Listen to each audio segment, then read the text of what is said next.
I tell you, I want President Trump to follow up on all of this. I want Congress to follow up on all of this. And I want the media to follow up all on this.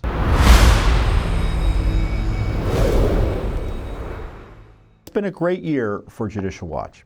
And, we're entering the Trump era, or a new Trump era. And so we're looking forward to doing a lot of work.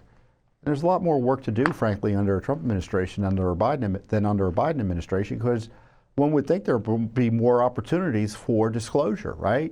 So we're going to try to work to take advantage of what we hope to be more opportunities for disclosure. Because I know personally Trump is the most transparent president in American history. There's been no one else like him. His willingness to disclose his thinking and what he plans to do and what he is doing, and his desire to release information about what the government's been up to.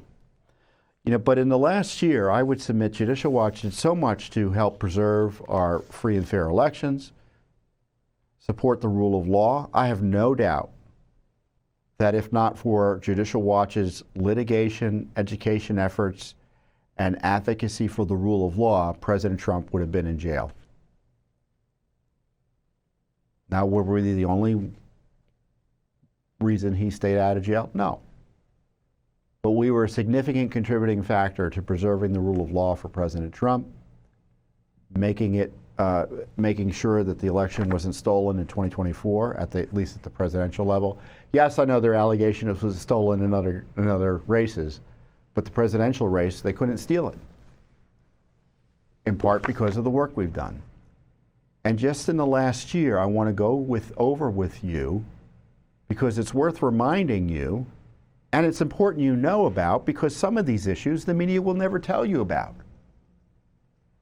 And what I had done as we were ending the year and beginning this new year, I went through each and every Judicial Watch public statement and highlighted what I think the ones we're sharing again and again and again. I want to go through them with you now. And this is just press release after press release, and it's so darn impressive. And I tell you, I want President Trump to follow up on all of this. I want Congress to follow up on all of this, and I want the media to follow up all on this. And necessarily, Judicial Watch is already doing the heavy lifting here, but I want others to do it too. So the first lawsuit, Judicial Watch files $30 million wrongful death lawsuit against U.S. government on behalf of Ashli Babbitt's husband and estate. I don't have the date here, but I know when it was filed, January 6th. I think it was January 6th, 2024. And we're still fighting it. It's set for trial in 2026. We have a hearing on January 30th. The Biden administration's been fighting to move it here to Washington, D.C. from California. It's trying to decimate our claims for Ashli's family. So hopefully the Trump administration takes a different approach there. Judicial Watch sues Mississippi for counting absentee ballots received after Election Day. That led to the appellate decision, finding that counting ballots received after Election Day is contrary to federal law. DHS Secretary Mayorkas personally declined presidential candidate Robert Kennedy Jr.'s request for Secret Service protection. Major piece of news highlighting political interference in providing security for a Biden opponent. We sued. Records revealed at least 23 biting incidents by Biden's dog commander. If you want to know why the Secret Service is a mess, 25 agents of the Secret Service, more or less, were bitten by his darn dog, and no one did anything about it till Judicial Watch uncovered it. And still there's not been suitable accountability. Judicial Watch sues Illinois to force cleanup of voting rolls. That continues. FBI records reveal posthumous criminal investigation of Ashli Babbitt. The corrupt FBI investigated Ashli Babbitt for crimes after she died. That's the evil nature of the FBI in the Biden era. FBI records indicate Fauci agency funded gain-of-function Wuhan lab research that would leave no signatures of purposeful human manipulation. So the FBI was consulting experts telling them that what Fauci's agency was funding in Wuhan was likely gain of function. Big news, don't you think? Judicial Watch sues California to force cleanup of voting rolls. Lawsuit number 2, again against California, because we had sued LA County and California a few years ago. LA County removed 1.45 million names from the rolls as a result. The rest of the state is still a mess, so we sued again. Judicial Watch files class action lawsuit over reparations. Reparations in Evanston, Illinois. The federal lawsuit is the key lawsuit on reparations.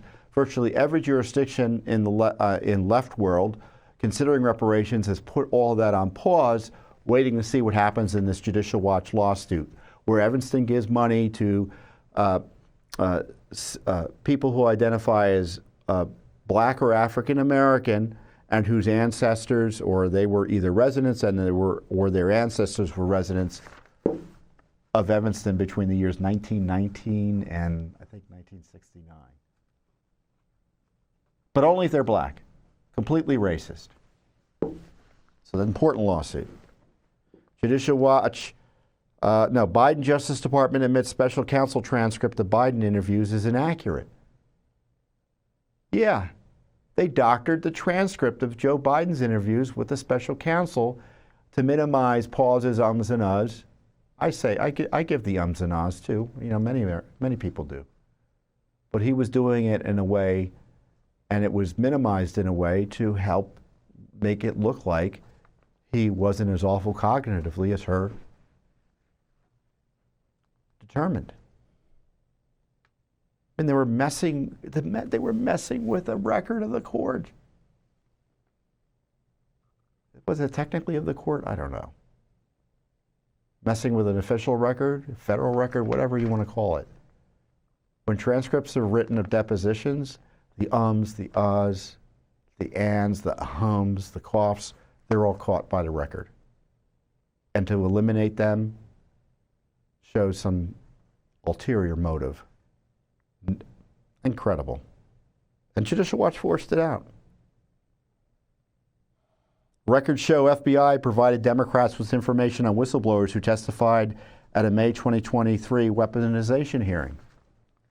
Do I need to say anything else? They gave them dirt on witnesses that were blowing the whistle on FBI misconduct. Again, abuse of power to target whistleblowers. New records detail federal state censorship coordination in the 2020 election. More details of the deep state's efforts to suppress the Trump vote and concerns about the election in 2020.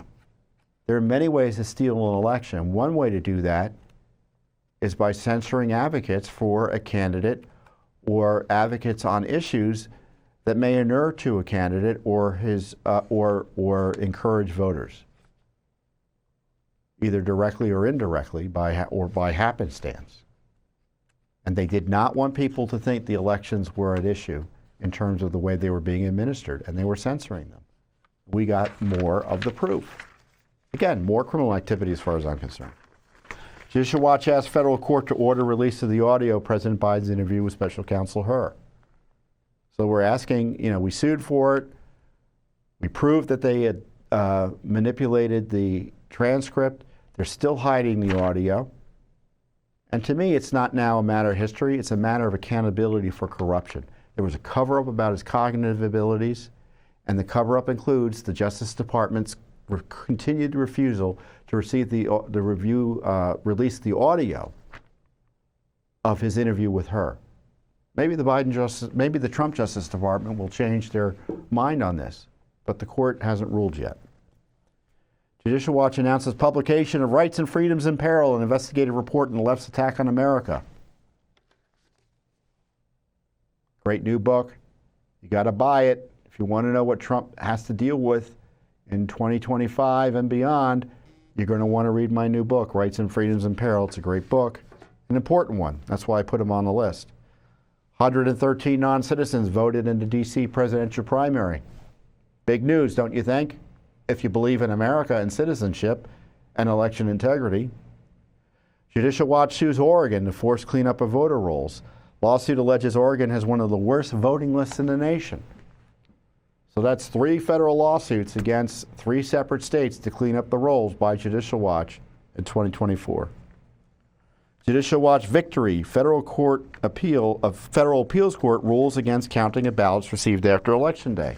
As I discussed earlier, the Fifth Circuit Court of Appeals found counting ballots after Election Day, first decision of its kind, first opinion to find that to be the case, that counting ballots received after Election Day is contrary to federal law. And you can see how it undermines election integrity, where it took seemingly 6 weeks or more for California to determine who won key congressional races. Records confirm agent on Harris Secret Service detail broke into Massachusetts hair salon, taped over security camera. Remember that craziness? I mean, you had Trump nearly killed as a result of Secret Service bungling. And then it comes out that this woman's salon was invaded by law enforcement personnel, including Secret Service, without her permission. And then this is the final big lawsuit I picked out, or news. Court finds Fani Willis in default in open records lawsuit, orders her to produce records in 5 business days. Well, she didn't produce the records, but she was ordered to pay us $22,000, and supposedly the check's in the mail, more or less. So I tell you, if you can point to anyone else like Judicial Watch, tell me about them, because I want to support them too. But in the meantime, you should support Judicial Watch. If you're currently supporting Judicial Watch, this is the type of work we do. I can't tell you how important it is to the country. I don't think I need to tell you how important it is to the country if you're already supporting Judicial Watch, because you already know. And if you're not, I encourage you to join our movement, join our cause. Go to judicialwatch.org and make a donation. But in the meantime, it's an honor to be president of Judicial Watch. I'm so excited to see all of this great work we do. And one of the benefits of being president is I get to come on every week and talk about all the great work my colleagues, our lawyers and our investigators, all our staff do. And I couldn't do it without your support. All this work we're talking about is because of the voluntary contributions of Americans. So this is the American way, isn't it? Using the power, using the law available to us, and exercising our precious rights under the Constitution to hold our government to account. And I think our founders would be proud of that. And we've got so much to do. You can see how none of this is going to stop during the Trump administration. Hopefully things might get a bit easier in some of these cases in the Trump administration, but the work will continue. And so it's essential we continue it, and that's why I encourage you to continue our support. But even prayers are helpful, and getting the word out about our work is helpful as well. So any way you're able to support us, I encourage you to do that. And with that, I'll see you here next week, I hope, during the Trump administration. Thanks for watching. Don't forget to hit that subscribe button and like our video down below.